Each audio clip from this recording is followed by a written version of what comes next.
میرے پاس ایک ترکیب ہے. پولیس والے عارفہ باجی اور جازب بھائی کے چہروں کو پہچانتے ہیں، لیکن اگر ہم ان کا حلیہ بدل دیں تو؟ حلیہ؟ عارفہ نے حیرت سے پوچھا. ہاں، مانی نے جوش سے کہا. اس زیرے کے پرانے صندوق میں دادا جی اور دادی ماں کے پرانے کپڑے پڑے ہیں. وہ گاؤں کے روایتی کپڑے ہیں. اگر جازب بھائی وہ پہن لے اور بڑی سی مونچھیں لگا لے اور آفا باجی دیہاتی عورتوں کی طرح گھونگھٹ نکالے تو کوئی انہیں پہچان ہی نہیں پائے گا. جازب نے مانی کی طرف دیکھا اور مسکرایا. تمہارا دماغ واقعی تیز ہے، یہ ترکیب کام کر سکتی ہے. چچا نذیر نے بھی سر ہلا دیا. ہاں، یہ بہتر رہے گا. مانی اپنی ویگن لے کر آیا. یہ تم دونوں کو پیچھے بٹھا کر شہر لے جائے گا. راستے میں اگر کوئی ناکا لگا بھی ہو تو ہم کہہ دیں گے کہ ہمارے گاؤں کے رشتہ دار ہیں اور بیمار ہے، دوا لینے جا رہے ہیں. منصوبہ طے پا گیا. عارفہ کے اندر ایک نئی طاقت بیدار ہو چکی تھی. کل رات تک وہ جس شخص کو اغوا کار سمجھ رہی تھی، آج وہ اس کے ساتھ مل کر اپنی ہی ماں کے خلاف ثبوت ڈھونڈنے جا رہی تھی. یہ وفاداری کی تبدیلی اچانک نہیں ہوئی تھی، بلکہ سچائی جاننے کے بعد ہوئی تھی. جازب نے ناشتہ ختم کیا اور کھڑا ہو گیا. مانی، وہ صندوق کھولو. ہمارے پاس وقت نہیں ہے اور کام زیادہ ہے. ہمیں سورج ڈھلنے سے پہلے شام کے قریب پہنچنا ہے شہر، تاکہ اندھیرا ہوتے ہی ہم اپنے مشن کا آغاز کر سکیں. کمرے کی فضا میں خوف کی جگہ جوش اور عزم لے لی تھی. چچا نذیر کی دعائیں اور مانی کی تدبیر ان کے ساتھ تھی. اب یہ دیکھنا یہ تھا کہ کیا وہ پولیس کی آنکھوں میں دھول جھونک کر اس گھر تک پہنچ پائیں گے جہاں ان کی قسمت کا فیصلہ بند تھا. کمرے میں رکھے پرانے صندوق سے نکالے گئے کپڑے اب جازب اور عارفہ کے جسم پر تھے. جازب نے ایک ڈھیلا ڈھالا قمیض شلوار پہن رکھا تھا اور سر پر ایک بڑا سا پگڑ باندھ دیا تھا. چہرے کو بدلنے کے لیے اس نے مانی کی مدد سے کچھ نقلی بال اور سیاہی استعمال کر کے بڑی بڑی مونچھیں لگائی تھی.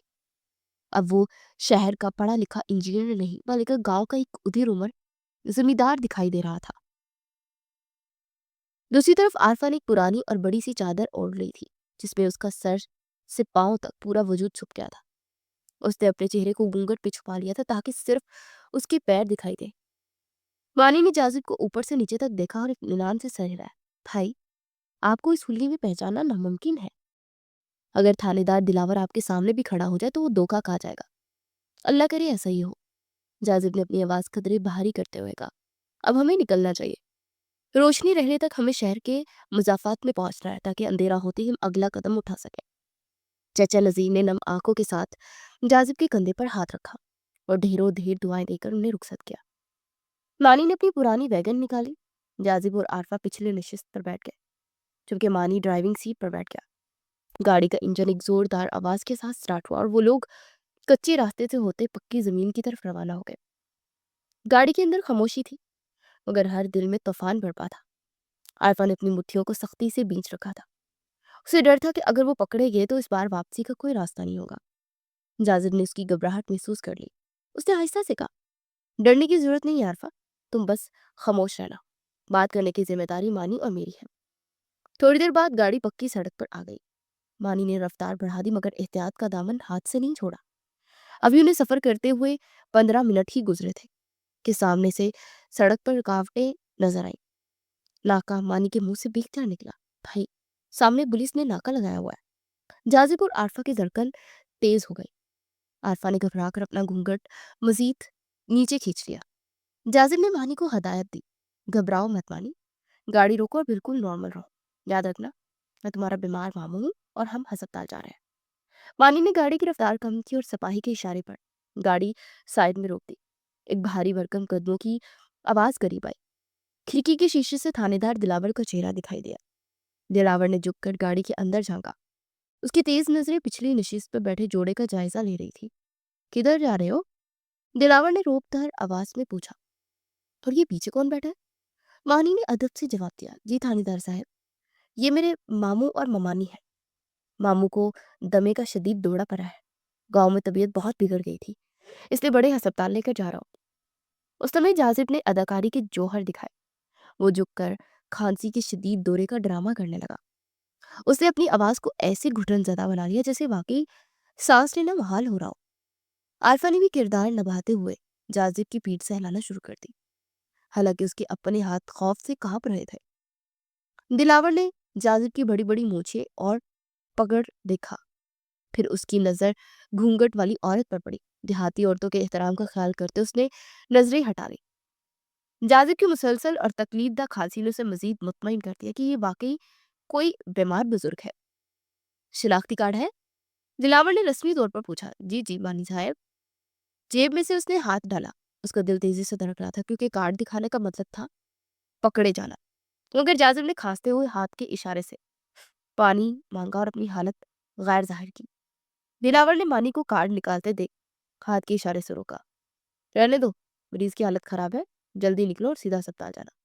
ویسے بھی ہم یہاں اس مفرور جاذب اور ڈاکٹر عارفہ کو ڈھونڈ رہے ہیں، تمہارے جیسے بیماروں کو نہیں، جاؤ۔ مانی نے شکر کا کلمہ پڑھا اور فوراً گاڑی گیئر میں ڈال دی۔ شکریہ صاحب، اللہ آپ کو خوش رکھے۔ گاڑی ناکے سے گزر کر آگے نکل گئی۔ جیسے وہ پولیس کی نظروں سے اوجھل ہوئے، جاذب نے سیدھے ہو کر سکون کا سانس لیا اور کھانستا بند کیا۔ عارفہ نے بھی گھونگھٹ کے اندر سے گہری سانس لی اور موت کے منہ سے نکل کر وہ آئے تھے۔ بہت قریب تھا یہ معاملہ۔ مانی نے ماتھے پر پسینہ صاف کرتے ہوئے کہا، لیکن آپ کی کھانسی نے کمال کر دیا بھائی۔ جاذب نے عارفہ کی طرف دیکھا۔ پہلا مرحلہ طے ہو گیا، ہم نے دلاور کو چکمہ دے دیا، اب ہم شہر میں داخل ہو رہے ہیں۔ اگلا مرحلہ زیادہ مشکل ہے، ہمیں تمہارے گھر کے قریب پہنچ کر رات کا انتظار کرنا ہوگا تاکہ ہم اس دیوار کو پھاند سکیں جو ہمیں سچائی سے دور رکھے ہوئے ہے۔ شام کے سائے گہرے ہو رہے تھے، وہ شہر کی گہما گہمی میں داخل ہو چکے تھے۔ جہاں ہر شخص اپنے کام میں مگن تھا اور کسی کو کوئی خبر نہیں تھی کہ ایک پرانی ویگن میں دو ایسے لوگ بیٹھے ہیں جو اپنی کھوئی ہوئی عزت اور زندگی بچانے کی آخری کوشش کرنے جا رہے ہیں۔ شہر میں داخل ہونے کے بعد مانی نے گاڑی کو عارفہ کے گھر کے قریب فاصلے پر ایک تنگ گلی میں کھڑا کر دیا۔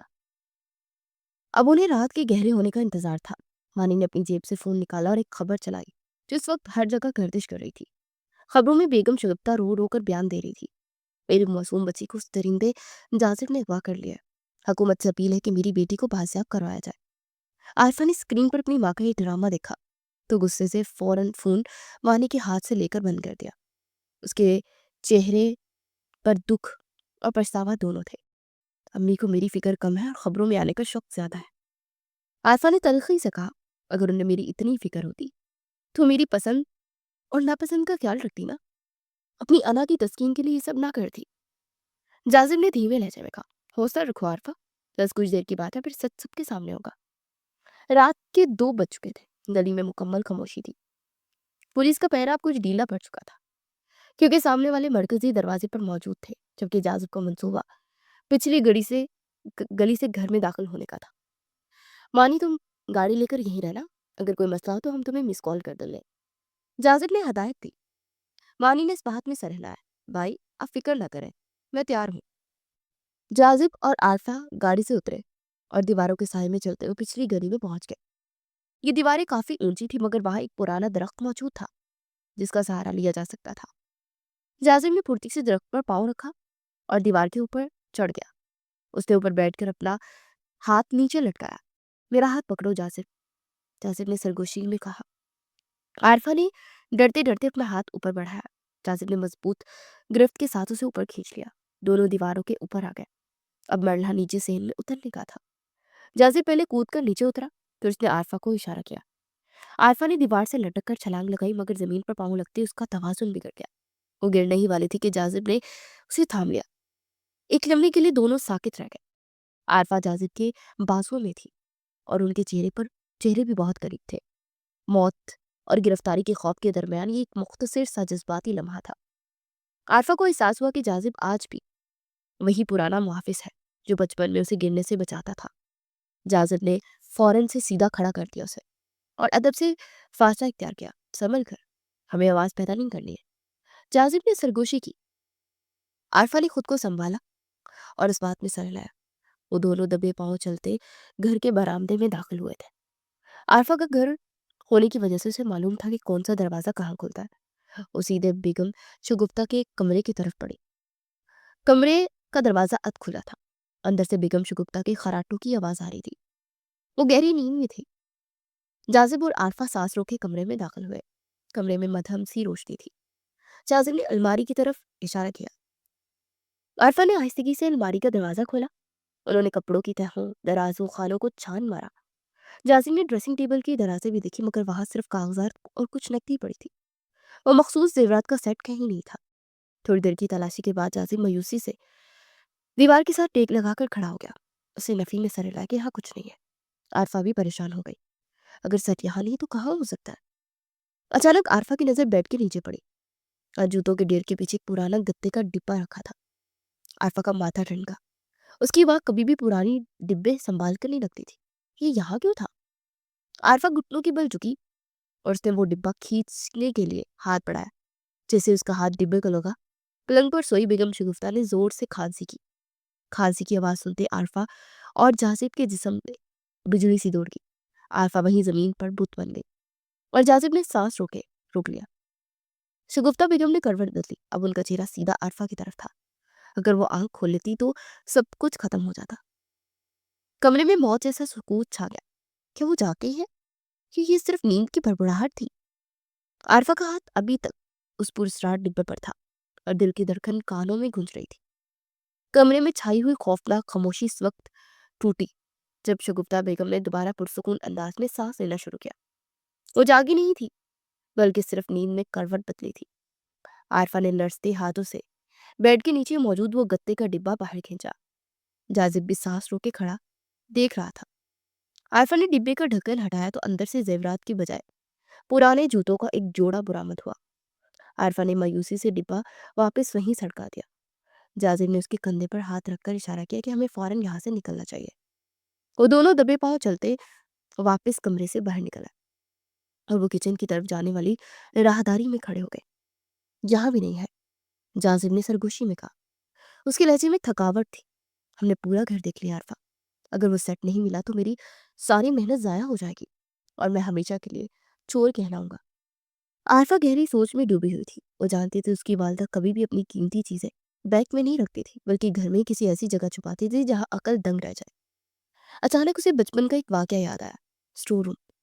عارفہ کی آنکھوں میں چمک آ گئی۔ جاذب، چھت پر جو پرانا اسٹور روم ہے نا، امی ہمیشہ وہاں رکھے گندم اور آٹے کی ڈرموں میں اپنے پیسے چھپاتی تھی۔ وہ کہتی تھی کہ چور کبھی آٹے میں ہاتھ نہیں ڈالتے۔ کیا ہمیں وہاں جانا چاہیے؟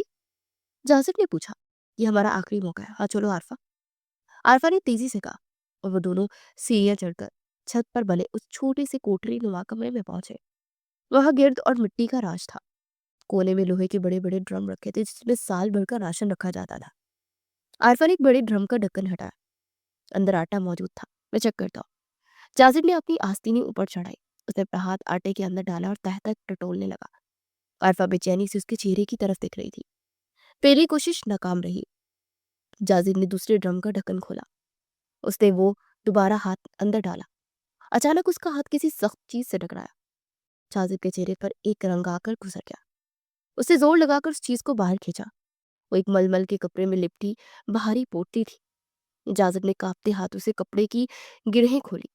جیسے کپڑا ہٹا، اندر سے وہی سونے کا بھاری سیٹ برآمد ہوا جس کی چمک نے 3 ماہ پہلے جاذب کی زندگی اندھیر کر دی تھی۔ مل گیا۔ عارفہ کے منہ سے سسکی نکلی۔ یہ یہی تھا۔ امی نے واقعی جھوٹ بولا تھا۔ جاذب کی آنکھوں میں آنسو آ گئے۔ وہ سونا نہیں دیکھ رہا تھا، وہ اپنی کھوئی ہوئی عزت دیکھ رہا تھا۔ میں نے کہا تھا نا عارفہ، میں چور نہیں ہوں۔ جاذب کی آواز رون گئی۔ مجھے معاف کر دو جاذب۔ عارفہ شرمندگی سے رو پڑی۔ ابھی جذباتی ہونے کا وقت نہیں ہے جاذب۔ جاذب نے فوراً خود کو سنبھالا۔ اس نے جیب سے فون نکالا۔ مجھے مانی کو کال کرنی ہے تاکہ اس وقت اور جگہ کا ثبوت ریکارڈ کر دے۔ اگر ہم یہ سیٹ لے کر باہر گئے اور پولیس نے پکڑ لیا تو ہم سمجھیں گے کہ اب ہم چوری کر رہے ہیں۔ ہمیں ثبوت چاہیے کہ یہ گھر کے اندر سے نکلا ہے۔ جاذب نے مانی کو ویڈیو کال ملائی۔ مانی نے فوراً کال اٹھائی۔ مانی، ریکارڈنگ شروع کرو۔ جاذب نے کیمرے کا رخ آٹے کے ڈرم اور زیورات کی طرف کیا۔ دیکھو، یہ سیٹ بیگم شگفتہ کے اسٹور روم سے برآمد ہوا ہے۔ ابھی وہ ریکارڈنگ کر ہی رہے تھے کہ اچانک اسٹور روم کا دروازہ زور سے کھلا۔ جاذب اور عارفہ بری طرح سے چونک گئے۔ دروازے پر عارفہ کے والد ساجدہ کمال کھڑے تھے۔ ان کے ہاتھوں میں ایک موٹا ڈنڈا تھا کیونکہ انہوں نے چھت پر قدموں کی آہٹ سن لی تھی۔ جاذب کا رنگ فک ہو گیا۔ اگر ساجدہ کمال نے شور مچا دیا تو پولیس نیچے ہی کھڑی تھی۔ ابا جی، عارفہ کی حلق سے بمشکل چیخ نکلی۔ ساجدہ کمال نے ڈنڈا نیچے کر لیا۔